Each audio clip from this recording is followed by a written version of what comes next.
13 minutes, 17 seconds. Oh my god. It's gonna be loud.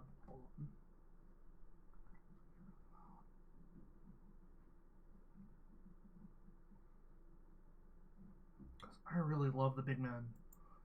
I really love the big man's position in basketball. Like, I don't know. The big man position, not much as a point guard, but I appreciate the bigs that have lived. Breaking news into SportsCenter basketball Hall of Famer Bill Walton has died. The NBA announced. Hold on, I have to choose quality because I don't know. I don't know how I feel about this. Announced that he had a prolonged battle with cancer and was surrounded by his family. Walton was a dominant center at UCLA, winning 2 titles, being named player. Pause. No. Pause. Settings. 3P. Because I can't run 720. Okay, restart. Not to go.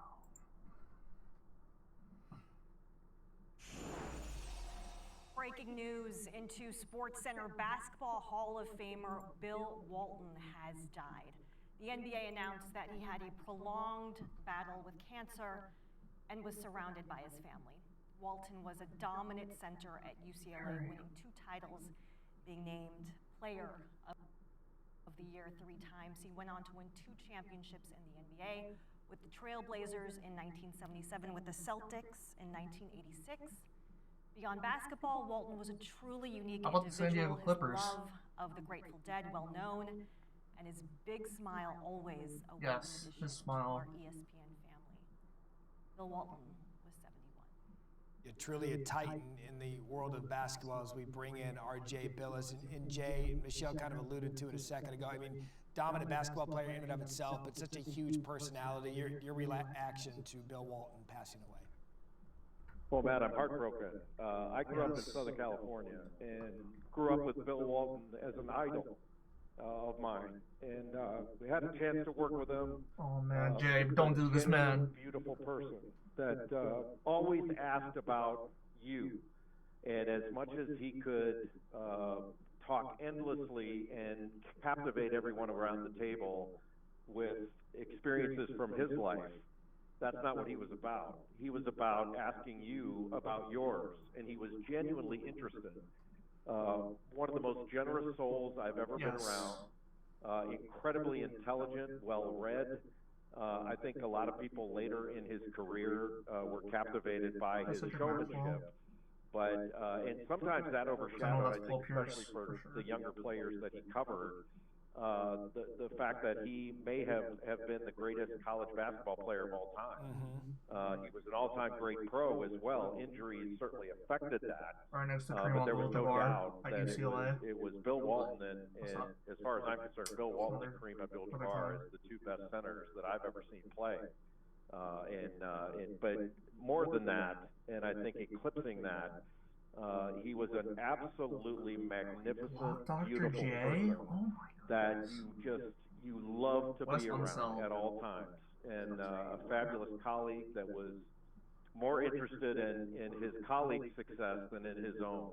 And as you know, that's round, mound, rebound. Yeah, Jay, I want to go back to something you said about him growing up as your idol in Southern California. What did, because he was a part of those John Wooden teams at UCLA, some of the greatest basketball to ever be played. What did Bill Walton mean to that area of the country, perhaps for those that were out here in the Northeast and may not have been paying attention to his collegiate career? In the early 1970s, there were many that were not only observers but embedded in the game that would tell you that Bill Walton was the best player to ever play college basketball. He was a big-time scorer. He had 44 points in the title game, NCAA title game against Memphis State. He was 21 of 22 from the field in that game. Just a legendary performance.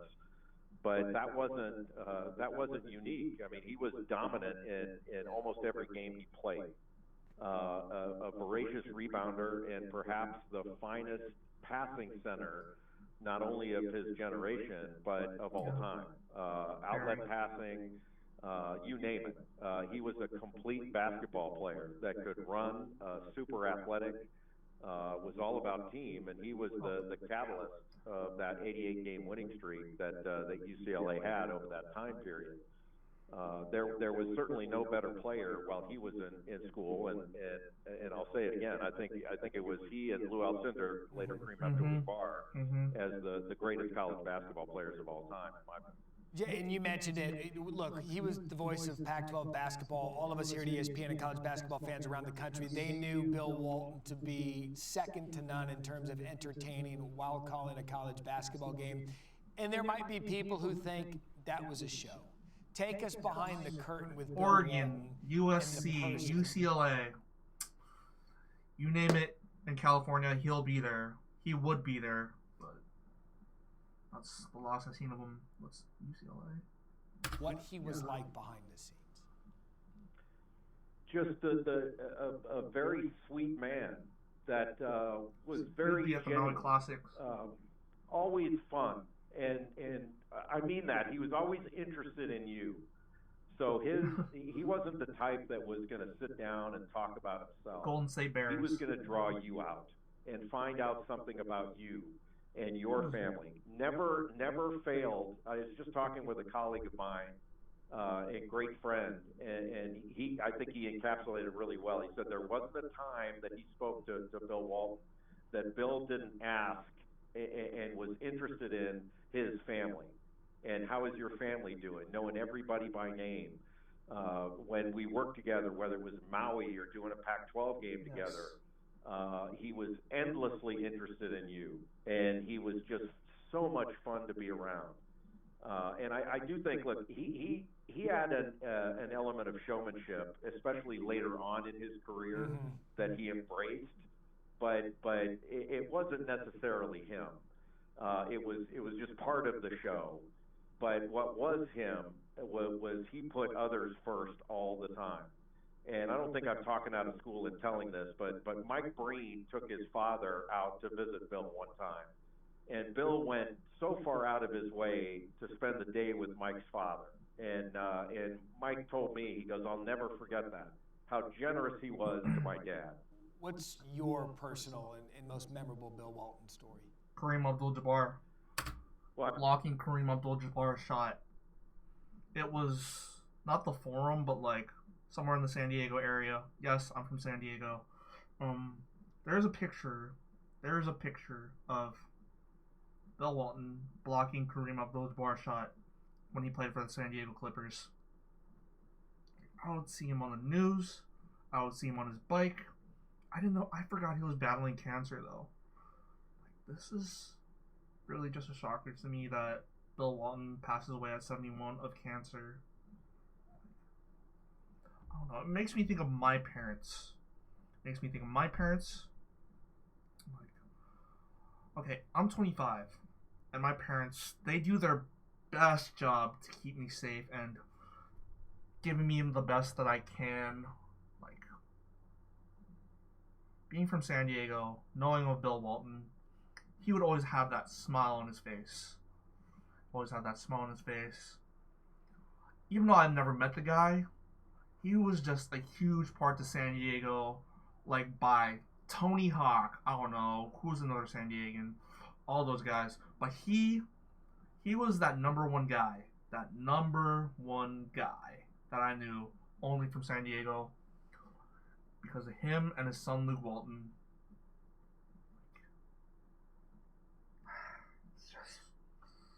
It's just a hard process to think about. Like, I just took a shower. Why my hair is wet? The whole time, it gave me some ideas. You think better underwater. Like, Bill, he was just, yeah, he'd care about you first than others. All I've seen. So, continue on. I'm having a hard time keeping it together talking to you, Matt. Me too. You know, one, it's funny. He loved to call me Jake to intentionally get my name wrong, and I loved it. And maybe the funniest thing that he said on the air, Dave Pash and Bill and I were doing a Pac-12 game at Arizona. It was Colorado versus Arizona. And he went on some long soliloquy after talking about saguaro cactus and the mystical powers of the desert.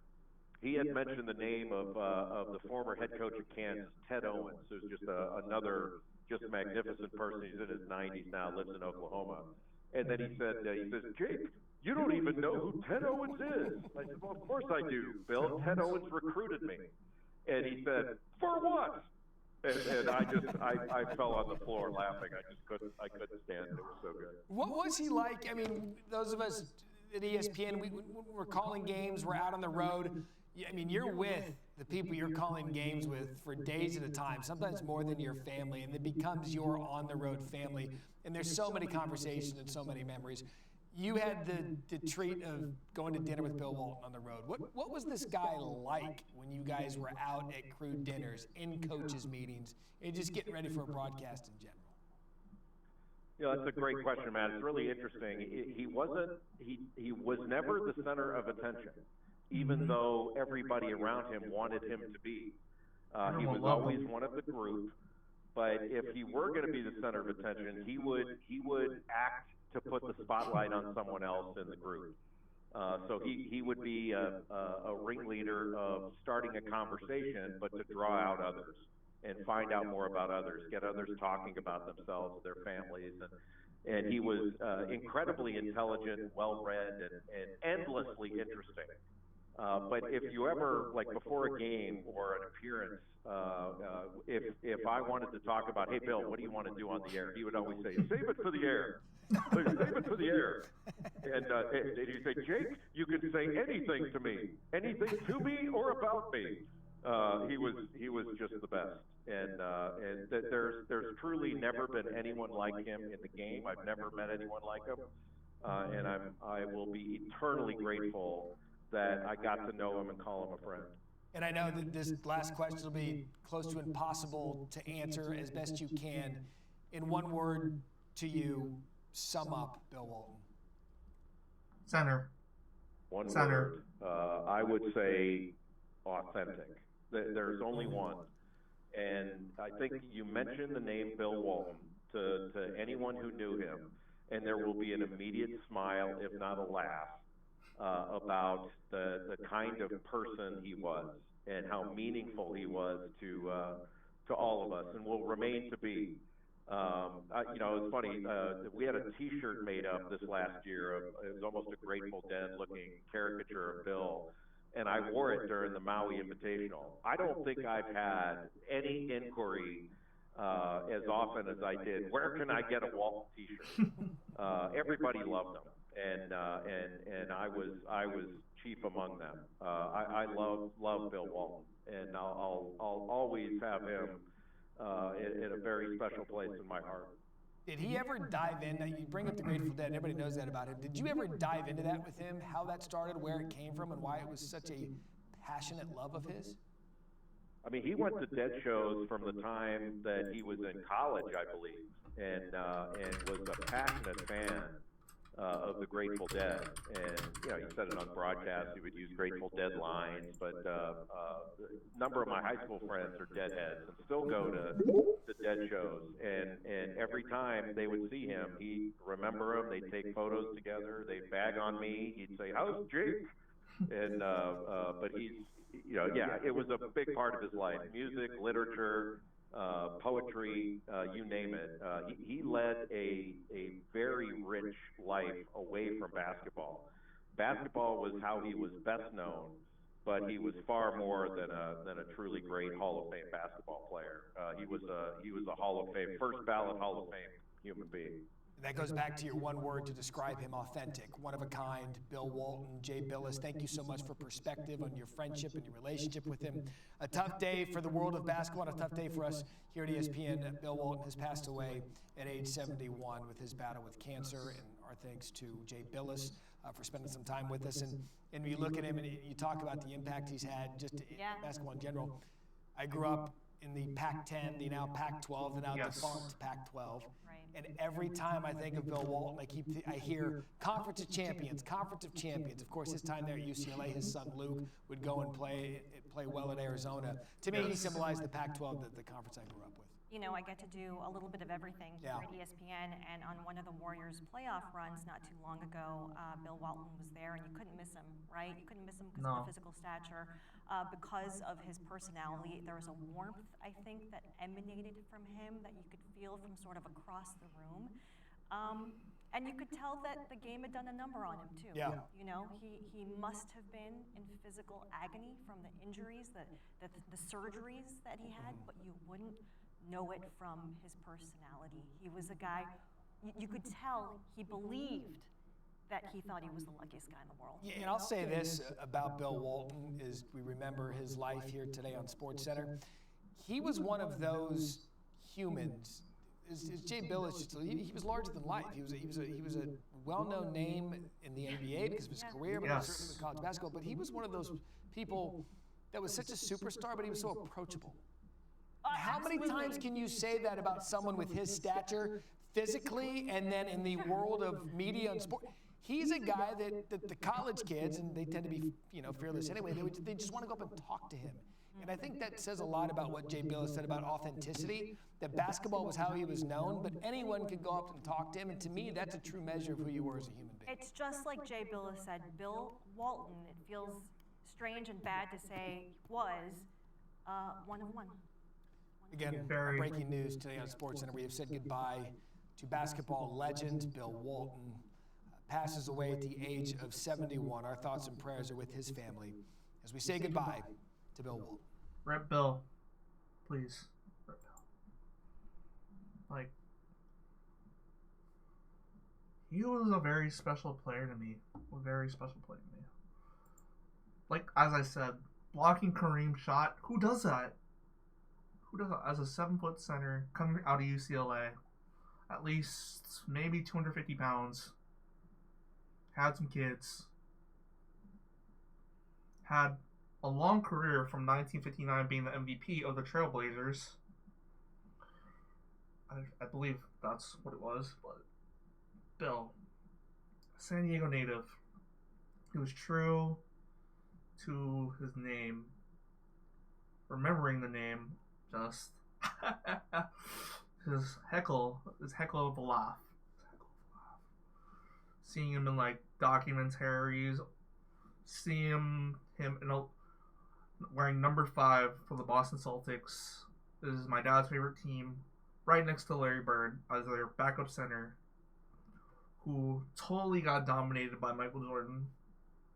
Like, when I think of Bill Walton, I think of the big man era, like Hakeem, Kareem, Moses, all those guys.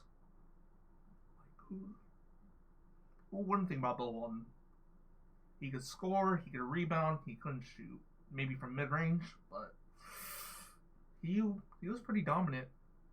Like, if there was no Bill Walton, Bill Russell was there too. There will be no Shaq. There will be no, like, I don't know, the big men era, Tim Duncan, Dirk Nowitzki, Kevin Garnett.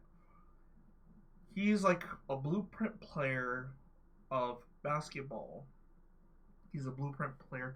Let me stop this because it's bothering me too. I'm sorry about that. Spinning. He is one of the most dominant centers known as Big Red, Billy Goat, Bill Walton, the guy that rides a bike all the time, the guy that would do walks, 5K walks in San Diego. He would be on KUSI all the time. It's just, he's a big factor in my life. He was a big factor. And I just wouldn't know what to say if I ever met him. If I ever met the guy, he sounds so caring, sounds so respected. Oh no, he died at 71 just an hour ago. That's how I feel right now. He is a dominant center. He was a dominant center, known for his basketball, known for his bike riding.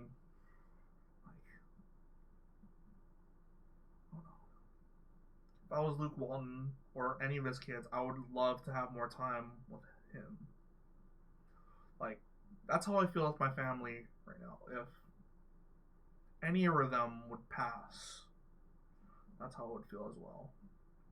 Like, I wish I'd had more time. I wish I'd spent this moment here. I'd wish, like, the best for anybody. Just, anything can happen. Any day could happen. Anytime. And either you would know it or you wouldn't. It was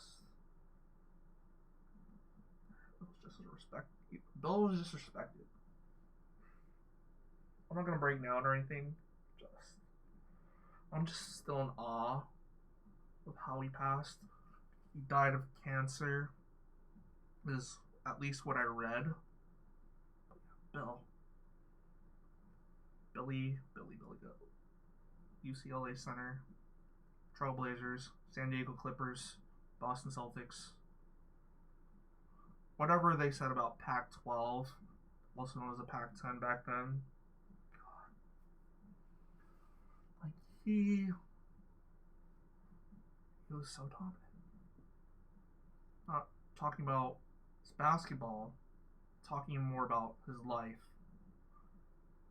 Just a huge part to San Diego, as I said. Huge part to San Diego. Like, where would you go without speaking about Bill Walton in San Diego? He played here with, like, World B. Free. Danny Manning, I'm not sure. He was a San Diego Clipper. He was a San Diego Clipper. People forget he played for the San Diego Clippers as a young generation, but the older generation, no, they would know about that. At least what I think. Like, you got centers like Wemby, Chet, and like who's another one? Rudy Gobert, who kind of plays but like, I don't know. That's how it would be if he played today's era. Let's not get into that because I do not want to debate. I just want to say I wish the best for Bill's family. I wish prayers up to Bill, because recently, in a year or so, I lost a grandma, I lost 2 dogs, I lost a grandpa. This is shocking news to me. Just like how Bill, Sam Jones, Casey Jones, like anybody in basketball, they're a huge part. Bill Russell was part of the Civil Rights Act movement, while Bill Walton was just being born, I think 1952 it said. But yeah, just them being a huge standpoint in my life, growing up, being born 1998, not knowing who these guys were, just knowing who like Michael Jordan or like a Kobe Bryant, a LeBron James. This guy was one of my first players that I knew about. Word to Bill. Word on to Bill. Don't know what that means, but word to Bill. Like, I don't know. He's not like Moses to me, like Moses with the templates. But it seems like right now. But he was a great guy. Be on the news all the time. Bill, Bill, Bill, Bill. So, rest in peace, Bill. Yeah, that's it for me. Thank you for watching. R.I.P. Bill Walton.